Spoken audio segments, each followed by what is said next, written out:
ಇದು ಲೋಹಿತ್ಯ ನದಿ.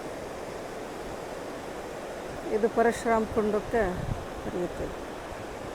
ಲೋಹಿತ್ಯ ನದಿನಲ್ಲಿ ಮುಳುಗಬೇಕು ಅಂತ ನಾವು ಹೊರಟಿರೋದು, ಪರಶುರಾಮ್ ಕುಂಡದಲ್ಲಿ ಸ್ನಾನ ಮಾಡೋದಕ್ಕೆ ಅಂತ.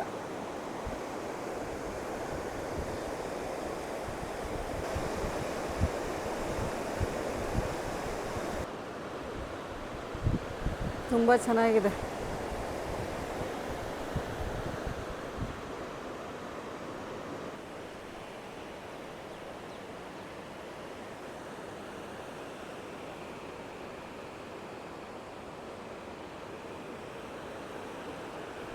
ಪರಶುರಾಮ ದೇವಸ್ಥಾನ ನೋಡಿ, ಅಲ್ಲಿ ಕಾಣಿಸ್ತಾ ಇದೆಯಲ್ಲ ಅದು.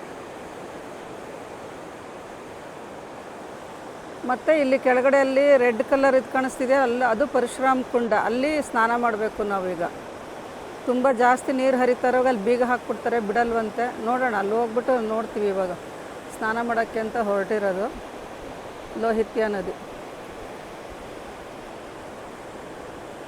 ಪರಶುರಾಮ ಇಲ್ಲಿ ಬಂದು ತಾಯಿನ ರೇಣುಕೆಯನ್ನು ತಲೆ ಕಟ್ ಮಾಡಿದ್ಮೇಲೆ ಇಲ್ಲಿ ಬಂದು ಕೈ ತೊಳ್ಕೊಂಡಿದ್ದಕ್ಕೆ ಆ ಕೊಡಲಿ ಬಿಟ್ಟಿದ್ದಂತೆ ಈ ಜಾಗ. ಅಷ್ಟು ಪವಿತ್ರವಾದ ಜಾಗ ಇದು.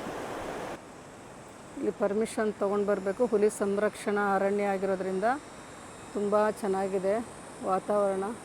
ನಾವು ಬೆಳಗ್ಗೆ ಬಂದಿದ್ದೀವಿ, ಈಗ 7 ಗಂಟೆ. ಸ್ನಾನ ಮಾಡೋಕ್ಕೆ ಹೊರಟಿದ್ದೀವಿ ಲೋಹಿತ್ಯ ನದಿನಲ್ಲಿ.